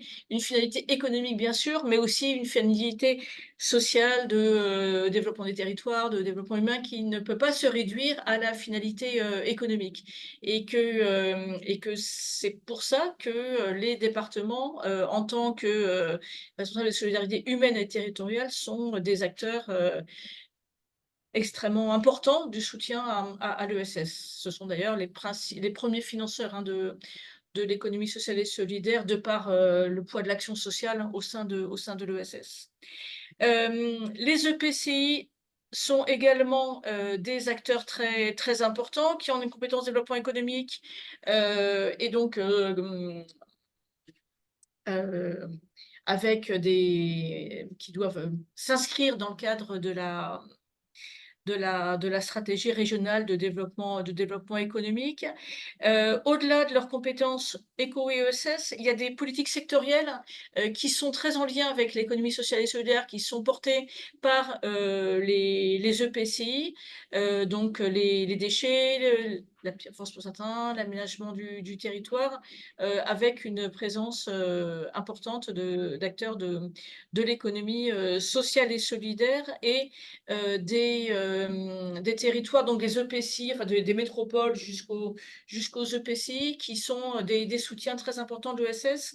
On a d'ailleurs réalisé une étude en lien avec France Urbaine, donc qui rassemble les territoires urbains il y a 2 ans, je crois, sur territoire urbain, économie sociale et solidaire, qui montre aujourd'hui l'implication. Alors, quasiment toutes les métropoles ont aujourd'hui des politiques de soutien à l'économie sociale et solidaire, mais de plus en plus d'EPCI, y compris des EPCI dans des territoires périurbains ou ruraux, où l'économie sociale et solidaire est un acteur très important du développement de ces territoires et acteur également de l'attractivité de ces territoires. Voilà, et on a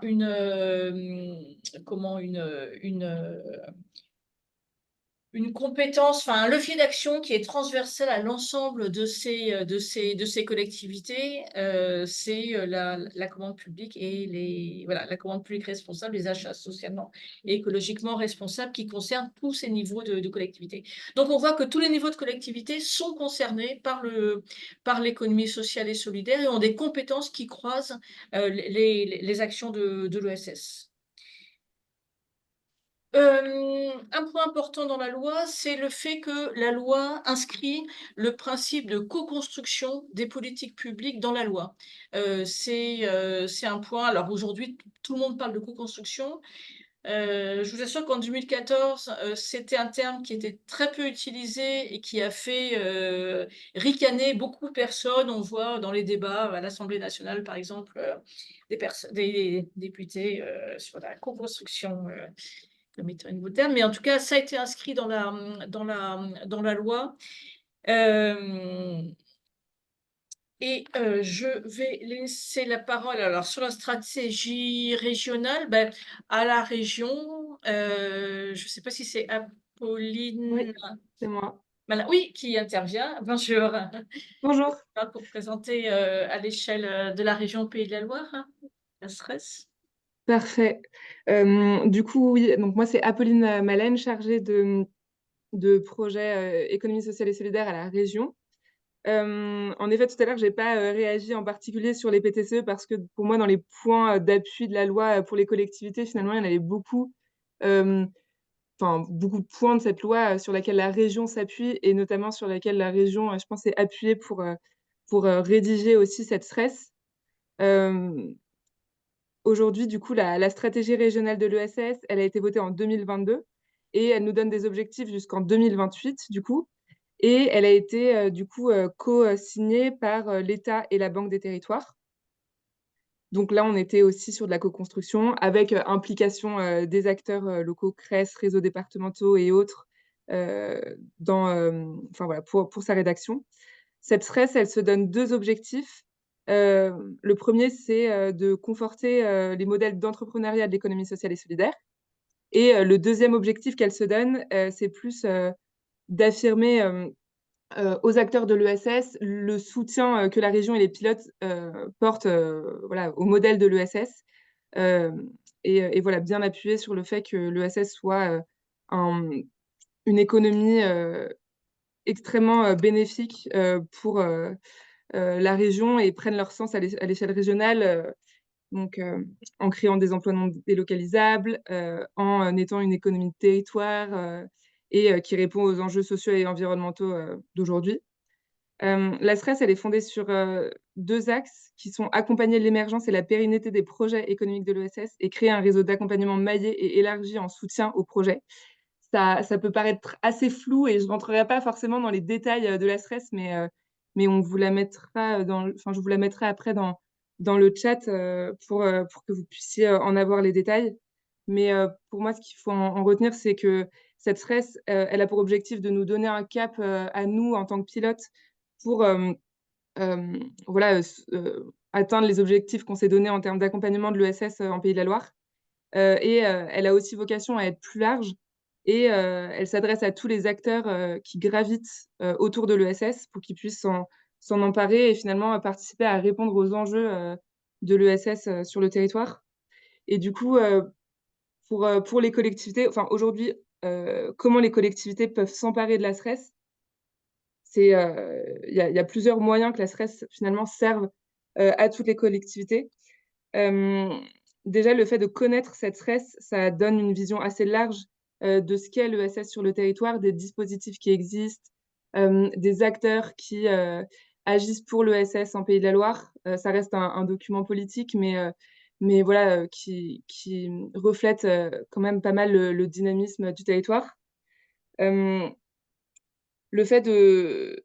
La SRES, elle réaffirme que l'ESS est une économie de territoire et du coup que les collectivités ont que chaque collectivité a son rôle à jouer en faveur de l'ESS. Typiquement, il y a certains dispositifs aujourd'hui qui peuvent se faire qu'avec le soutien des collectivités locales. Typiquement, pour les PTCE dont on parlait tout à l'heure, un projet de PTCE, un PTCE ne peut pas forcément avoir accès au soutien financier régional si elle n'a pas le soutien de sa collectivité derrière. Il y a voilà, certains dispositifs aussi qui sont présentés dans la SRES et qui sont nés d'initiatives de collectivités. C'est le cas de Pays de la Loire Capital Impact qui a été initié par Nantes Métropole dont on parlait tout à l'heure.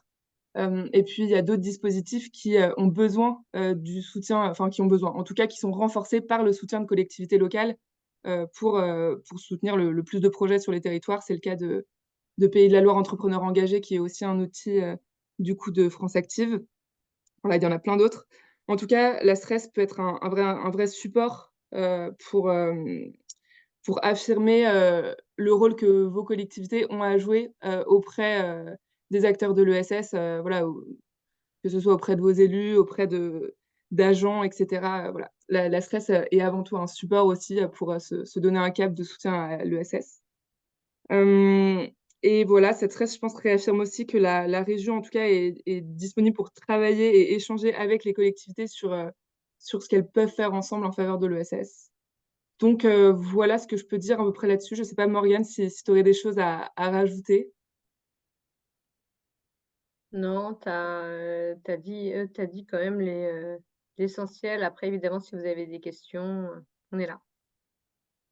Merci. C'est ça. Je peux mettre tout de suite le lien de la SRES que vous l'ayez en note, mais voilà.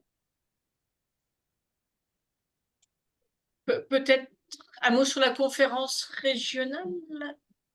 Alors, puisque donc l'article 7 de la loi sur l'ESS définit la stratégie régionale de développement de l'ESS, et puis donc l'article 8, je crois, définit les conférences régionales qui sont copilotées par la région et l'État en lien avec les CRES, ce qui illustre la dimension co-construction de cette politique. Oui, bah, c'est un exercice en effet qui est un exercice, c'est un mariage, parfois c'est un mariage heureux, parfois c'est un mariage forcé, toujours est-il que c'est un mariage à effectuer avec toute la difficulté ou les opportunités que ce tandem, que ce duo nous laisse. En Pays de la Loire, on a quand même extrêmement comme chance puisque avec le soutien de la CRES et de la participation vraiment active des réseaux locaux, au moins pour l'année 2023, on a réussi à organiser un événement qui a réuni un grand nombre de participants et qui a réuni une grande curiosité et c'est toujours une belle façon de faire parler de l'ESS. Il n'en reste pas moins que c'est, je reprendrai l'image d'un ballet.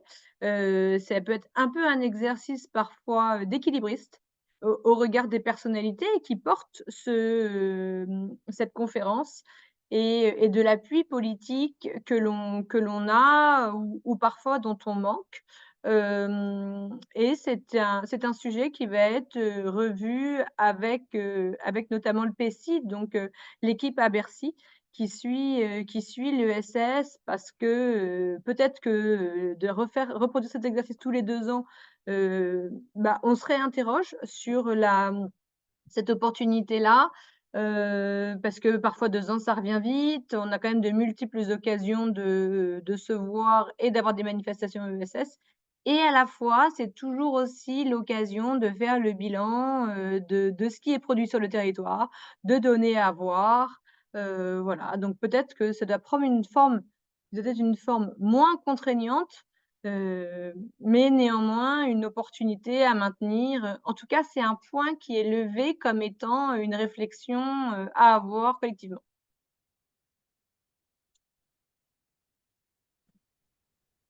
Je ne sais pas si Apolline, tu voulais compléter? Non, parfait.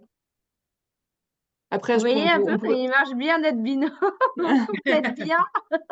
Non, on pourrait peut-être aussi rajouter que pour moi, cette conférence, en effet, c'est un exercice qui est pas forcément toujours évident, mais dans le bilan de cette conférence 2023, est ressorti que justement, il fallait qu'on réussisse à fédérer autour de cet événement les collectivités et que la conférence régionale soit un moment aussi de rassembler les collectivités qui sont déjà engagées dans l'ESS ou alors qui veulent s'intéresser à la question.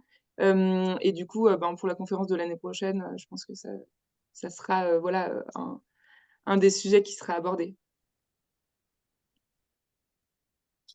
Merci.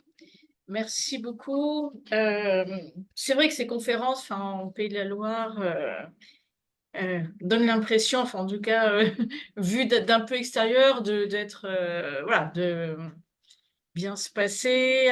C'est parce que c'est pas toujours le cas. Enfin, le coportage État-région n'est pas toujours évident. Certaines régions font le choix de porter, par exemple, une fois sur deux par l'État ou par la région devant les difficultés à s'organiser. Mais ce n'est pas le cas chez vous. Est-ce qu'il y a éventuellement des questions ou des contributions sur les difficultés liées à la loi NOTRe en matière de soutien à l'ESS? Je ne sais pas, est-ce qu'il y a... Selon les EPCI, il n'y a pas toujours compétences liées à l'ESS. Donc, de près ou de loin, une compétence développement économique ou développement local, on l'appelle comme on veut. C'est surtout le conseil régional qui a cette compétence-là de fait, une compétence obligatoire. Et sur les EPCI, là où il y a une zone de flou, c'est que tous les EPCI ruraux, généralement, n'ont pas la compétence développement économique. Les communautés de communes, par exemple, pour ne pas les citer, sont toujours très restreintes en la matière. Donc, pour une région rurale, par exemple, comme la Bourgogne-Franche-Comté, nous éprouvons des difficultés à mobiliser les EPCI pour cette raison-là. Parce que les EPCI, ne sont pas très riches, les EPCI ruraux ne sont pas très riches, et de surcroît, ils n'ont pas cette compétence développement économique, développement local, qu'ont de grosses agglomérations, qu'elles soient métropoles ou pas.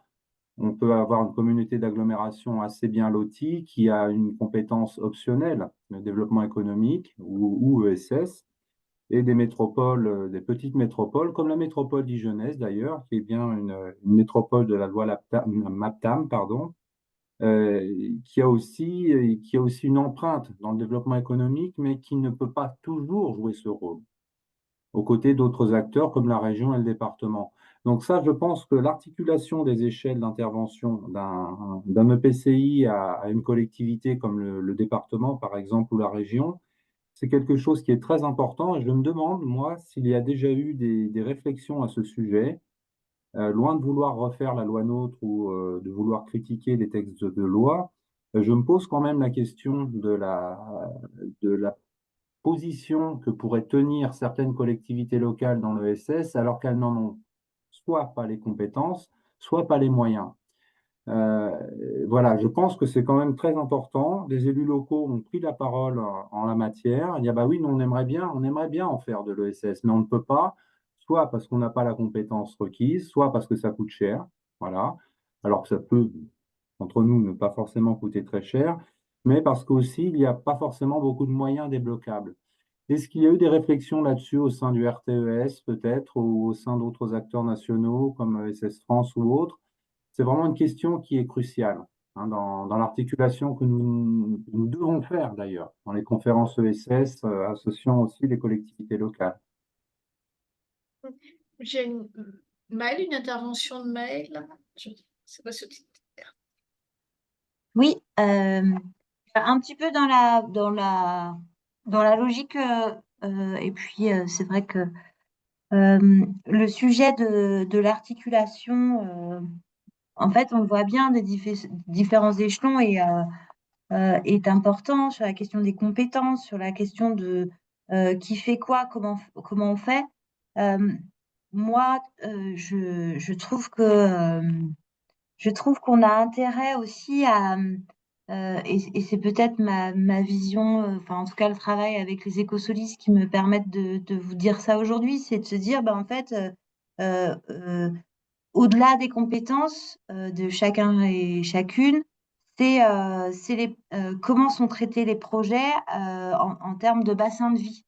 Et c'est là que, par exemple, on peut se dire qu'on peut essayer d'innover aussi en croisant à la fois les politiques publiques qui nous intéressent, enfin qui nous intéressent de faire bouger, les acteurs de l'économie sociale et solidaire, je l'avais dit à plusieurs reprises, qui sont sur les Pays de la Loire, souvent des acteurs qui sont là depuis longtemps, expérimentés, qui se consolident et qui sont plutôt en phase de développement. Et puis de regarder aussi comment, sur une thématique, on a des jeux d'alliances territoriales à mettre en place. Je pense notamment à des thématiques comme sur l'alimentation, par exemple, où on pourrait avoir intérêt à travailler sur des contrats de réciprocité, ce qui permettrait, pour le coup, pour reprendre l'exemple qui vient d'être cité, de dire en fait comment les territoires ruraux et les territoires urbains, en fait, ils se mettent un peu d'accord pour qu'il y ait une réciprocité de projets et que dans ce projet-là, il y ait de l'économie sociale et solidaire au cœur parce que pour des questions de solidarité ou de non-lucrativité, on trouve des sujets intéressants, enfin des modèles intéressants. Et du coup, là aussi, enfin là pour le coup, je réponds aussi, enfin pas totalement, mais à la question des moyens, c'est-à-dire que au-delà de buter sur est-ce que le département peut ou pas agir, c'est de se dire en fait sur la thématique alimentation, sur la thématique réemploi, sur la thématique BTP, j'en sais rien. En fait, on essaye de croiser nos sujets et de se donner les moyens d'articuler tout ça avec l'idée d'aller plus fort. Après, je laisserai Anne-Laure répondre sur, sur la question du RTES et sur les réseaux. Donc voilà, moi, je pense que on a tout à fait intérêt, en tout cas sur l'échelle de la Loire-Atlantique, voire des Pays de la Loire, à avoir ces logiques de filière se développer. Ces logiques de filière sont en lien avec des bassins de vie économiques, et que à nos différents niveaux, on peut les contractualiser pour se donner des objectifs et avancer plus vite ensemble. Merci. Chloé, peut-être si tu veux réagir et après je dirai un mot sur le RTES sur ce sujet. Oui, je voulais juste revenir sur ce que disait Nicolas et ensuite les propos de Maëlle. On a la chance en Pays de la Loire d'être un territoire plutôt riche, avec des guillemets, avec un taux de chômage qui est plutôt bas, et des EPCI qui ont globalement toute la compétence développement économique, et du coup, des EPCI, y compris ruraux, qui se dotent de politiques favorables à l'ESS. J'ai cité tout à l'heure le pays d'Ancenis, qui, au sein de son espace entreprendre, donc l'équivalent d'une maison de la création, demande à l'ESS d'être sur un pied d'égalité avec le commerce, l'industrie et l'artisanat, donc de faire des permanences, d'accompagner les porteurs de projets, etc. Je pense aussi à Moche Communauté, qui a une politique par le prisme de l'économie circulaire notamment, assez favorable à l'ESS. Globalement, chaque collectivité, y compris en zone rurale, enfin chaque EPCI, essaye de se saisir de ses compétences et de ses modes de faire pour accompagner l'ESS. Maëlle évoquait beaucoup la question de la transversalité, en fait, à travers ça. C'est-à-dire que le job que fait Laurence Parc, par exemple, à Nantes Métropole aujourd'hui, c'est surtout faire en sorte que l'ESS soit partout, dans toutes les politiques de la métropole et donc dans toutes les filières. Et c'est ce qui va manquer dans pas mal de collectivités, c'est-à-dire cette personne qui est capable d'aller taper à la porte de tous les services, de tous les chargés de mission thématiques, là, de chaque filière, pour dire «Eh, oubliez pas l'ESS, il y a quelque chose à faire avec l'ESS». Et c'est un vrai enjeu et on voit qu'Angers-Loire Métropole, c'est un enjeu de sa feuille de route qui a été votée l'année dernière, et je pense que c'est aussi notre job, créer ces RTES, d'accompagner les collectivités dans la définition de cette fonction ESS, au-delà du service ESS. C'est comment l'ESS vient infuser l'ensemble des politiques publiques du territoire avec un prisme un peu différent. Voilà. Merci. C'est effectivement, enfin, c'est complètement ce que je voulais aussi partager. Alors, notamment par rapport aux travaux qu'on a pu mener au RTES en lien avec l'AVIS dans le cadre d'un programme qui s'appelle Tresson, Territoires ruraux, économie sociale et solidaire, outils et nouvelles synergies, où on n'est pas entré, on n'est pas allé sur ce programme justement sur une entrée compétence, mais bien sur une entrée les besoins du territoire par rapport à la mobilité, par rapport à l'alimentation que Maëlle évoquait, par rapport à la production de l'énergie. À chaque fois, on identifie ce que peut faire l'économie sociale et solidaire, soit ce que peuvent faire des acteurs déjà présents, par exemple des jardins de cocagne sur l'aide à sur la formation aux métiers agricoles et sur l'insertion, Terre de Liens sur l'achat de terres pour faciliter l'installation, les SIAP nés en Pays de la Loire, les coopératives d'installation en agriculture paysanne, donc des acteurs qui existent, dans quelle mesure ils peuvent apporter des réponses à des problématiques de territoire, que ce soit donc sur l'installation agricole, sur l'alimentation, sur la production de l'énergie. On a évoqué la SIC Bois Énergie. Là-dessus, les intercommunalités qui sont sociétaires, elles n'y vont pas sur leurs compétences développement économique en général. Elles y vont bien sur leurs compétences enfin sur leurs compétences alors ça peut être ou pour alimenter les chaufferies bois, enfin bon, ça peut être sur d'autres compétences. Il y a ça, et puis après il y a aussi donc comment les acteurs présents contribuent à ça, et il y a aussi comment la forme de structure de l'ESS peut permettre à des projets d'être pérennes, alors qu'ils ne pourraient l'être ni s'ils sont portés par des entreprises purement privées, ni par le secteur public. Enfin, je pense notamment au commerce en milieu rural qui ont été évoqués avec les SIC, à tous les projets autour de revitalisation des centres-bourgs, hein, où la structure même de l'économie sociale et solidaire, parce qu'elle associe du bénévolat, des financements publics, de la vente de produits et services, de la finance solidaire qu'évoquait Antoine tout à l'heure, c'est parce que ce sont des structures de l'ESS avec des capitaux patients qui n'ont pas un retour sur investissement rapide que des projets peuvent trouver leur modèle économique, alors que une entreprise purement privée ou ne pourrait pas apporter de réponse au développement de certains territoires. Donc je pense que ce qui est important, c'est effectivement de ne pas être uniquement sur l'entrée, la compétence développement économique, mais bien toutes les questions qu'une collectivité se pose sur son territoire. Par exemple, toutes les collectivités se posent la question de l'approvisionnement pour leur cantine scolaire, pour ou pour la cantine des agents, ou pour la fourniture des repas aux personnes âgées. Et là, l'économie sociale et solidaire peut apporter des réponses qui sont pertinentes du fait de la spécificité de gouvernance, mais aussi la lucrativité limitée. Voilà, du fait de la spécificité de l'ESS, ça peut apporter des réponses à ces besoins de territoire. Et juste pour information, je vous partage cette bonne nouvelle parce qu'on a su la semaine dernière que notre projet, Tresson 2, en fait, a été retenu dans le cadre d'un nouvel appel à projet du ministère de l'Agriculture et de l'Alimentation. Donc, on va pouvoir poursuivre avec la vise nos travaux sur comment l'économie sociale et solidaire contribue au développement des territoires ruraux et contribue à apporter de nouvelles réponses aux questions agricoles dont on sait qu'elles sont particulièrement prégnantes aujourd'hui. Voilà.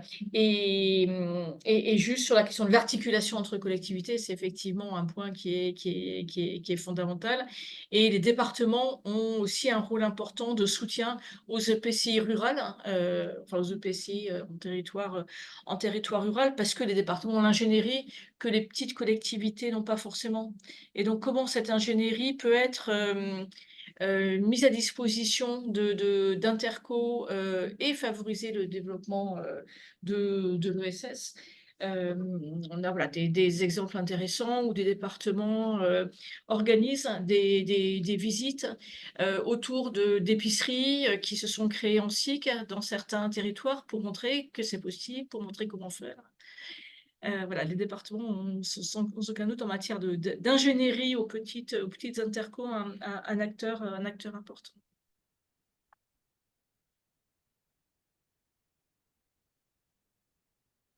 Je ne sais pas s'il y a d'autres questions ou remarque. Peut-être qu'on peut prendre les questions.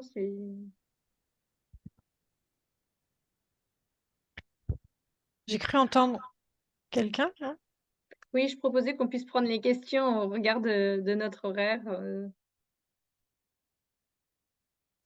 Oui, alors il nous reste 9 minutes, donc voilà, on peut prendre une ou deux questions sans problème, mais sinon on peut voilà, vous présenter la suite, les prochains rendez-vous qu'on vous propose.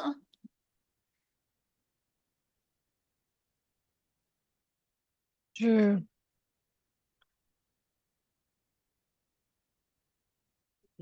Je déroule les prochains événements si vous voulez, et puis on est à votre disposition pour toute réaction ou question. Donc, dans le cadre du Club des collectivités, Philippe Douce l'a dit en introduction, on en a 4 cette année. Aujourd'hui, c'était la première rencontre en visio. La prochaine aura lieu en partenariat avec Angers-Loire Métropole, donc à Angers, le 31 même matin, sur la thématique des achats responsables auprès de l'ESS. On va être dans du concret, dans du co-développement autour de ces sujets-là. Vous allez bientôt recevoir la communication. Au deuxième semestre, on en a 2. Un en présentiel en septembre sur la lutte contre les précarités, sujet transverse à toutes les compétences des collectivités, si on revient sur notre webinaire. Et on est à la recherche d'une ville qui souhaiterait nous accueillir. Donc, appel, voilà. Et puis en décembre, autour des fonds et des programmes européens que peuvent activer les collectivités pour développer l'ESS. Et celui-là sera en visio en décembre. Et sinon, on vous a mis pas mal d'événements à venir donc au premier semestre, un peu partout dans les territoires, portés par les réseaux départementaux ou par la CRES. Ceux qui sont en gris sont des événements à vocation plus départementale et en bleu régional. Donc, je vous laisse en prendre connaissance. Il y en a en Maine-et-Loire, en Sarthe, en Vendée, etc. Et on vous invite d'ores et déjà à bloquer le 4 juin après-midi à Angers, puisque ce sera la journée régionale de l'ESS. Cette année, il n'y a pas de conférence régionale de l'ESS et du coup, la CRES en profite pour organiser une journée régionale de l'ESS sur le thème des 10 ans de la loi pour faire remonter des propositions et participer à l'imaginaire de l'ESS, c'est-à-dire le futur désirable que l'on souhaite pour l'ESS dans 10 ans. Voilà. Ok, merci. Et juste pour information, donc côté RTS, on a organisé l'année dernière notre assemblée générale à Nantes. Super bien accueilli par la métropole de Nantes. Cette année, on organise notre assemblée générale. On a eu la confirmation ce matin, Maëlle, je n'ai pas encore eu le temps de te le dire, mais la ville de Marseille, on organisera l'assemblée générale du RTES le 4 et le 5 juillet à Marseille. Voilà, donc les collectivités adhérentes, vous recevrez très prochainement au moins un Save the Date pour les 4 et 5 juillet. Et puis pour les collectivités non adhérentes, ça peut aussi être un moyen de découvrir un peu concrètement les actions du réseau, les différents membres du RTES. Voilà, c'est moins en proximité que l'année dernière, mais ça peut valoir le coup.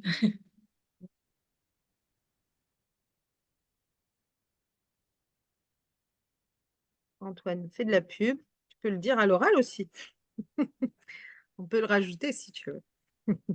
Ouais, c'était pas prévu. Les 12 et 13 juin, vous êtes évidemment toutes et tous conviés au congrès qui est organisé par ESS France sur les 10 ans de la loi. On attend un peu plus de 1000 personnes de toutes catégories de parties prenantes. On a des élus qui ont vu passer les choses via le RTS le dit et qui m'ont déjà dit tu peux m'envoyer une invite, etc.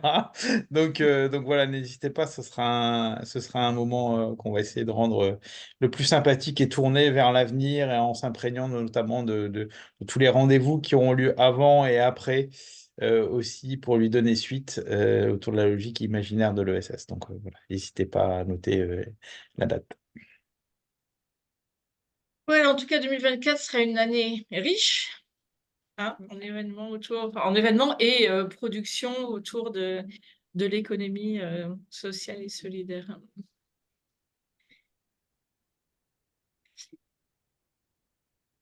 Eh bien, je ne sais pas s'il n'y a pas de questions, de remarques ou de prise de parole, hein. Et bien, on vous souhaite une très bonne journée. Donc, n'hésitez pas, hein, si vous avez des questions complémentaires ou autres, à nous interpeller. Et puis, donc, rendez-vous le 31 mai à Angers. Il y a Catel, je crois, qui est là, qui donc nous accueillera à Angers pour la rencontre sur les achats Oui. responsables.